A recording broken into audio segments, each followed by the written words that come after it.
O desafio continua, o desafio de refletir sobre os atos de Deus, o desafio de refletir sobre a palavra de Deus e de fazer com que a palavra de Deus seja real na vida de nossos filhos, aqueles que têm netos, de nossos netos e daqueles que estão começando a carreira cristã.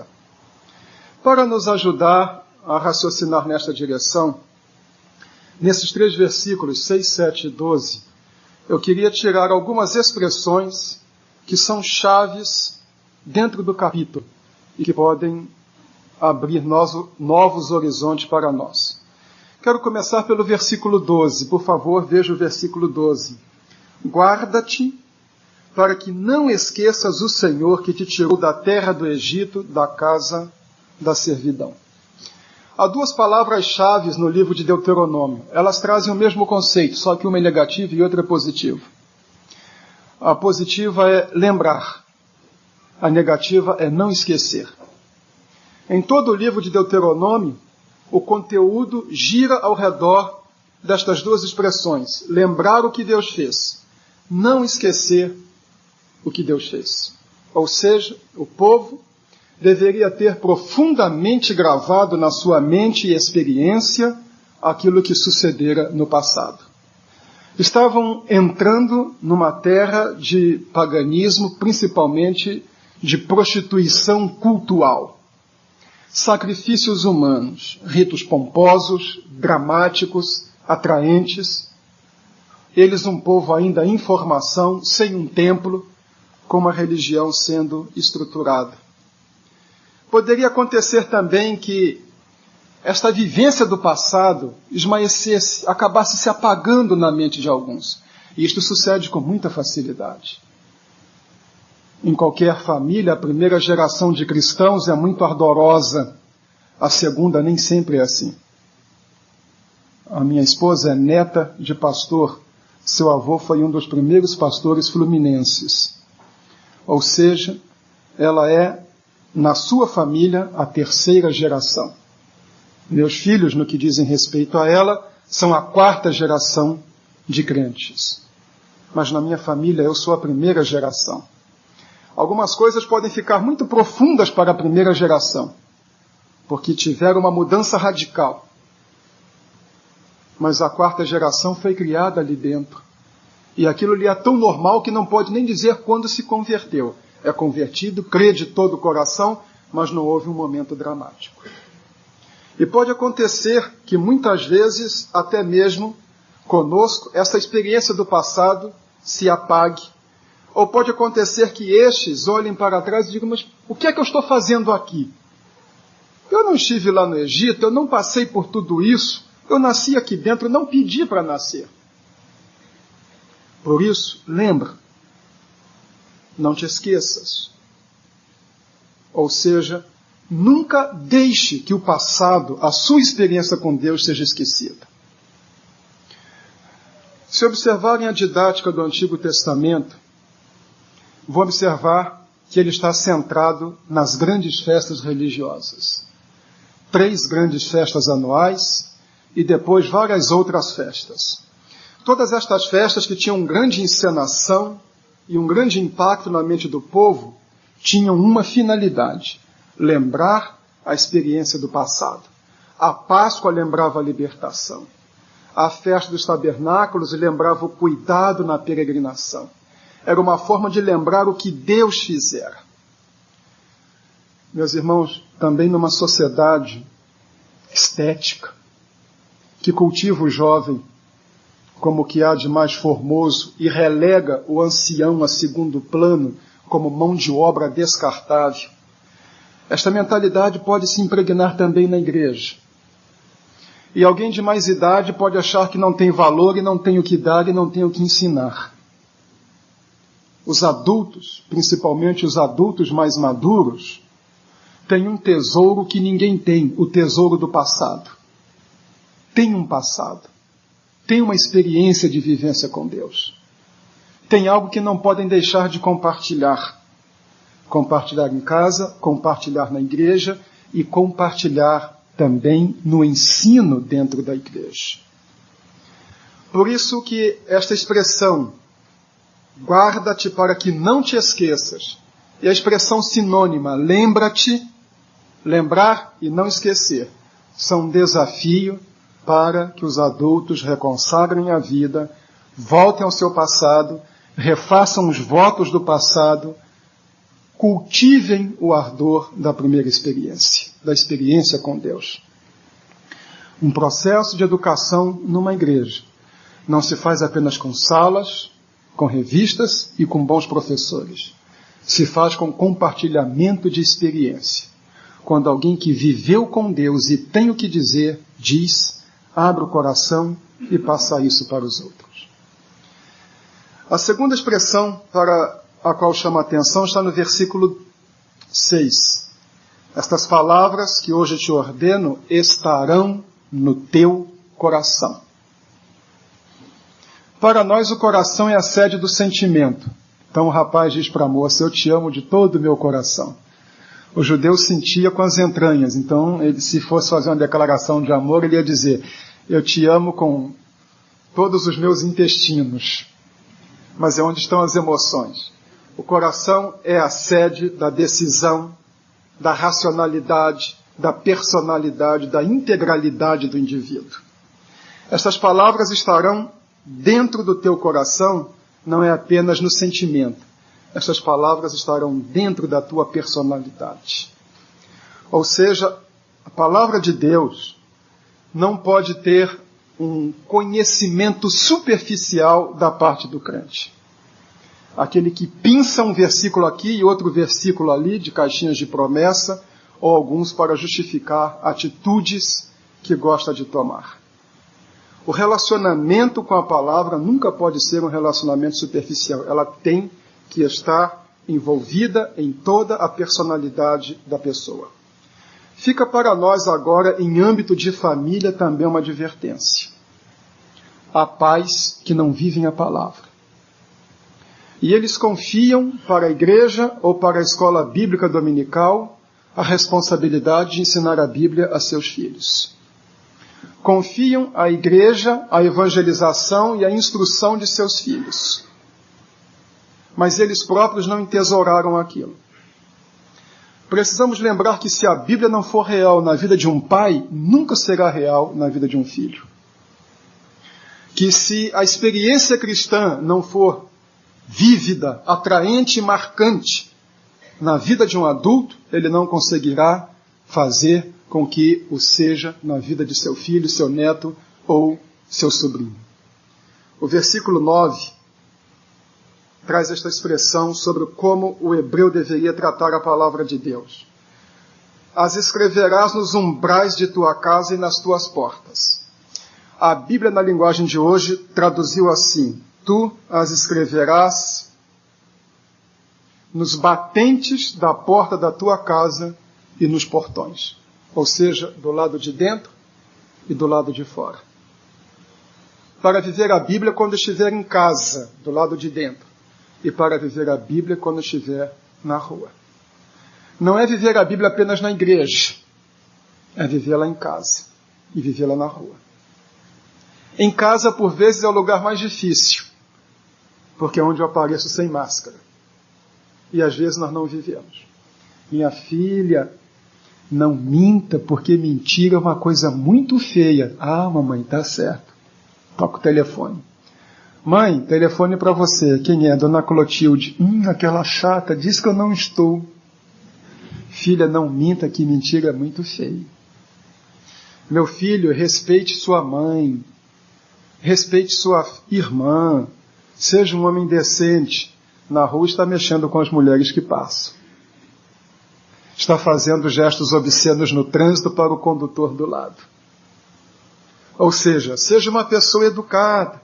Viva o Evangelho. Tem uma finesse cristã. Mas a própria pessoa não vive isso. Deve estar no coração. Nós não podemos pensar que o que nós ensinamos na escola bíblica dominical é suficiente. Poderíamos ter a melhor escola bíblica dominical, com os melhores professores, com o melhor material. Mas se os pais não ensinarem em casa, com atitudes e com caráter, todo o trabalho feito na igreja será um trabalho que desmoronará. O Evangelho se vive primeiro em casa e na rua e depois na igreja.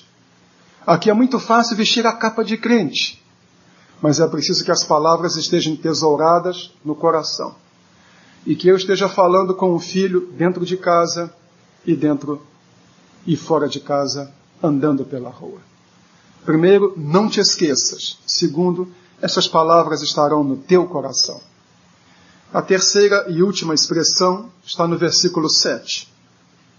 Tu as inculcarás a teus filhos, e delas falarás, assentada em tua casa e andando pelo caminho, ao deitar-te e ao levantar-te. Inculcar. Tu vais colocar na cabeça dos teus filhos, tu vais falar quando estiveres em casa sentado com teu filho, quando estiveres andando com teu filho, quando acordares pela manhã e quando fores te deitar à noite. Qual é o sentido aqui? O sentido aqui é que os melhores evangelistas são os pais.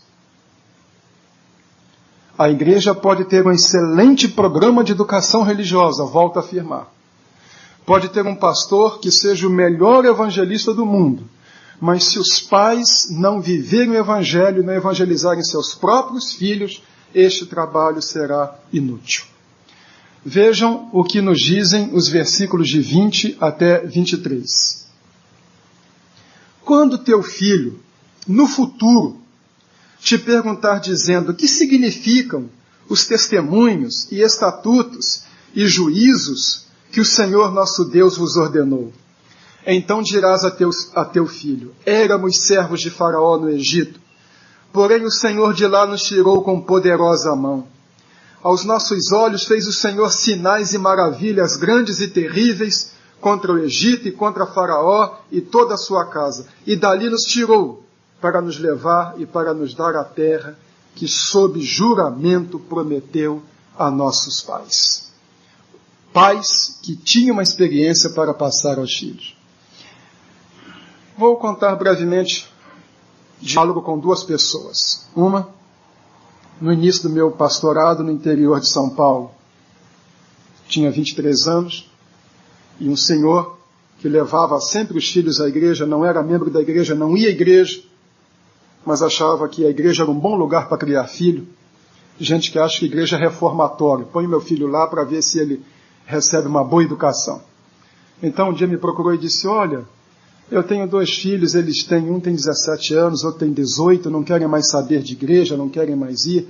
E você é moço, é da idade deles, vai lá em casa, bate um papo com eles, traz eles para a igreja, eles precisam da igreja. E eu fiquei olhando para ele. Eles precisam da igreja. Ele deixava os filhos de manhã na igreja e ia para o clube. Deixava os filhos de manhã na igreja e ia para a pescaria. E eu disse para ele: fulano, e você? Ele disse: não, eu não preciso. Quem precisa são eles. Ele disse: mas o que você está dizendo para eles é o seguinte: igreja é para criança. Vocês precisam. Eu sou adulto, eu não preciso. Você sempre disse isto para eles. Agora eles se sentem adultos. E se você não precisa da igreja sendo adulto, por que eles precisam? Ele não entendeu. Ele não está na igreja e os filhos também não. A outra foi uma senhora lá em Brasília, que o pastor Benjamin conhece, Irene. Batizei os filhos da Irene. E no dia que batizei os 2 rapazes, os 2 adolescentes, eram 3, uma moça e 2 garotos, Irene pediu para dar um testemunho. E disse assim: os meus filhos, eu os ganhei, os 3, para Cristo. Eu sempre entendi que era minha responsabilidade como mãe evangelizar e ganhar os meus filhos para Cristo. Eles não se converteram na igreja, não se converteram na escola dominical, não se converteram em série de conferências. Eu sempre abria a Bíblia, evangelizava cada um e orava com cada um.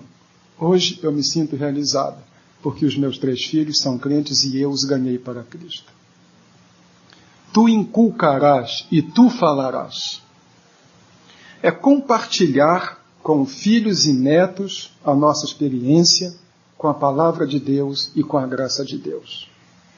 A melhor escola bíblica dominical começa em casa, quando pai e mãe vivem a palavra de Deus, no seu caráter, no seu jeito de ser, na sua personalidade, e os filhos veem isto. Mas vamos para o fim. Os irmãos já sabem, quando eu digo vamos para o fim, eu falo mais 40 minutos. Como terminou esta história? Tragicamente, por incrível que pareça. Vamos ao livro de Juízes, capítulo 2. Juízes estão em Deuteronômio, passem para Josué e depois Juízes. Capítulo 2, de 8 a 13.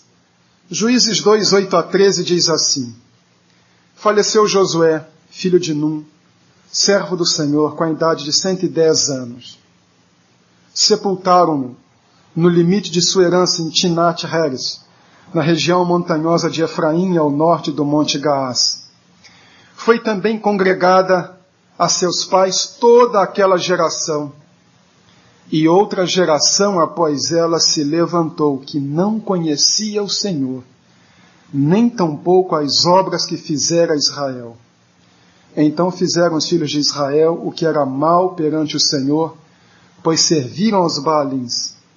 Deixaram o Senhor, Deus de seus pais, que os tirara da terra do Egito, e foram-se após outros deuses, dentre os deuses das gentes que havia ao redor deles, e o adoraram e provocaram o Senhor a ira, porquanto deixaram o Senhor e serviram a Baal e a Astarote. Com todas as recomendações, as gerações anteriores não souberam passar o seu conhecimento de Deus para seus filhos e seus netos. Pai, salve os seus filhos. Avô, salve os seus netos. Seja um evangelista deles. Seja um intercessor deles. Não se esqueça do que você viveu com Deus. Reconsagre a sua vida. Ponha estas coisas no coração. Torne a igreja algo vivo para você. Torne a escola bíblica dominical algo vivo para você. Torne a Bíblia um livro dinâmico, existencial para você, para que seus filhos e netos vejam isso na sua vida. Não faça uma dicotomia entre igreja e vida secular. Viva a sua fé como um cristão autêntico, onde você estiver. O desafio continua. O desafio de quem teve uma experiência com Deus, de passar para gerações subsequentes. O desafio de quem estudou e teve conhecimento da palavra de Deus, de passá-la para os mais novos. Este desafio não é apenas da igreja como um todo, mas é nosso como indivíduos. Que atendamos a este desafio.